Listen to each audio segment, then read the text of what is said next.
So if Hawaii had its own version of Mount Rushmore, who would you pick to be carved on the mountain? Maybe even like Diamond Head, for example. Not saying that we would do that, but if we had 4 people that we wanted to honor, who would you pick to represent Hawaii? Hello from Hawaii.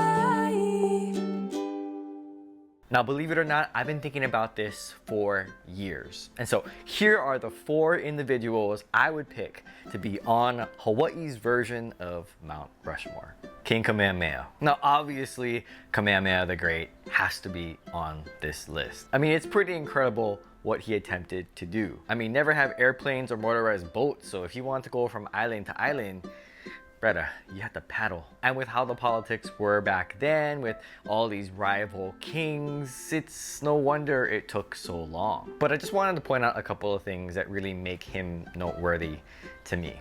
The first is that he was one of the early adopters of Western weapons, such as cannon and muskets. And although that may seem small, I can appreciate that he wanted and was willing to use different technologies. It wasn't, that's just not how we do things here, so I'm not going to use that. Like, no. He used the best weapons that were available along with the traditional spears and clubs. And second is the law of the splintered paddle, which I remember way back when I was in elementary school and kind of what we learned when it came to Hawaiian history. I mean, the story behind this is incredible, especially when a guy went whack him in the head with a paddle and the thing just split. But more importantly, it's what the law says. It's beautifully written in Hawaiian, which I will not attempt to read. I'll just read the translation for you. O people, honor thy God. Respect alike the rights of people both great and humble. May everyone, from the old men and women to the children, be free to go forth and lie in the road without fear of harm. Break this law and die. And sure, we can view this through a political lens or a social justice lens, but if you read the words for what they are, I think it helps to capture one of the essential pillars to what aloha is here in Hawaii. Respecting others. It doesn't matter how they act, it doesn't matter how they drive all crazy on the roads, you respect them no matter what. Rich, poor, they live in Kahalo or they live in fill in the blank. You still gotta respect them anyway. And by the way, I like how he adds at the end, if you break this law, brah, you go make. Classic Hawaiian. Second is Queen Liliʻuokalani, Hawaii's last monarch or the last queen in Hawaii. Now I know that this can be potentially polarizing for some people because of the illegal overthrow that occurred while she was the queen. I'm not gonna go down that path. There are other scholars out there who can kind of give you the rundown of all the events. Instead, the reason why I picked her is for her accomplishments as an author and a songwriter. I mean, Hawaii's Story by Hawaii's Queen is one of my favorite books about Hawaii. It's her own autobiography from her childhood all the way up to old age. And it's one thing to read about Hawaiian history through, a scholar's perspective, but to get it from the first person's perspective of someone who actually was there, who was living that history as it was happening, absolutely incredible insight, and I highly recommend that book. But her accomplishments as a songwriter, boy, just amazing. The Queen's Prayer, if you haven't heard it, especially given the circumstances in which it was written, I mean, just amazing. And my favorite song of hers, Aloha Oi. I mean, next to Hawaii Pono'i, Aloha Oi it's my absolute favorite. It's one of those songs that every time I hear it, I'm just blown away that someone could write those words. Even if I cannot understand most of the song. I can understand parts of it, but wow, just powerful. I understand that Liliʻuokalani is mostly remembered because of what happened during her reign, her imprisonment. I hope that's not how people just think of her. And after reading her book and her account of her life, listening to her music, those are the things that when I see her statue, when I hear references to her, those are the things now that I think about more than sort of that tragic history. Next is Duke Kahanamoku. The brother was the father of modern surfing. And yeah, sure, all the tourists take pictures of his statue in Waikiki, but he was a lot more than that. He accomplished a lot in his life, but just a couple of things that really stand out to me. The first was that he was a competitive swimmer, an Olympic champion from Hawaii. I'm just thinking, wow, that's incredible. Breaking records, winning gold and silver medals. And this was at a time when people didn't really train all that much. He just was fast in the water. But when I heard about the story, when he had to go and prove that he was that fast in the swimming pool because they never believed him, I just think to myself, boy, what character. So the story goes that in Honolulu Harbor, he broke the record for swimming a certain distance. And when word got to the mainland, they could not believe he could swim that fast. It was just like impossible. And so what they did was they made him go all the way to Pittsburgh, Pennsylvania to go swim in a swimming pool and to prove that he was that fast. But you gotta understand, the guy only swam in the ocean. He never swam in an indoor swimming pool before. And so it was kind of a weird experience. And so as he's swimming and competing and everyone's watching, right? They want to see how fast this guy really is. He starts to kind of like cramp up and kind of just stops swimming. And you can imagine how embarrassing that must have felt. Like, you're like the world record holder and they make you come all the way out and okay, they want you to show like, hey, you can or what?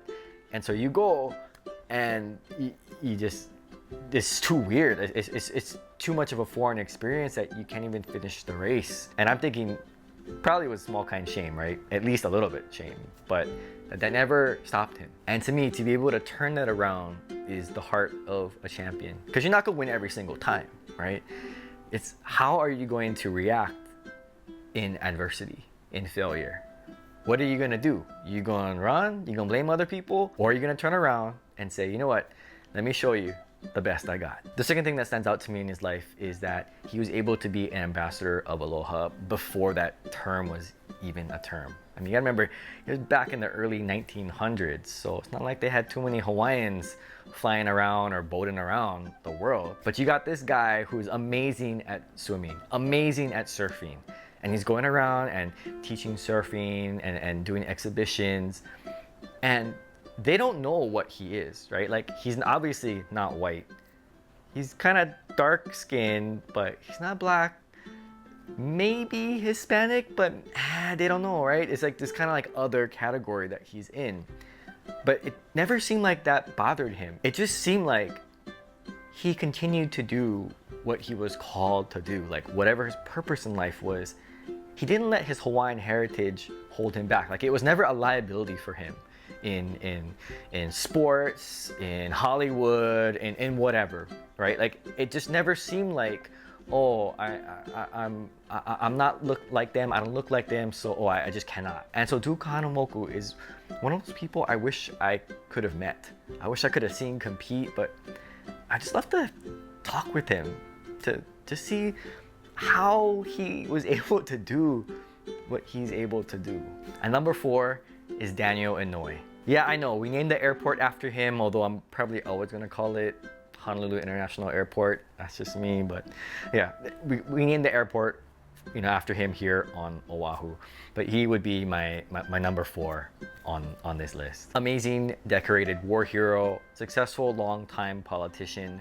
But I really think what goes underappreciated here is all the things that he did for Hawaii.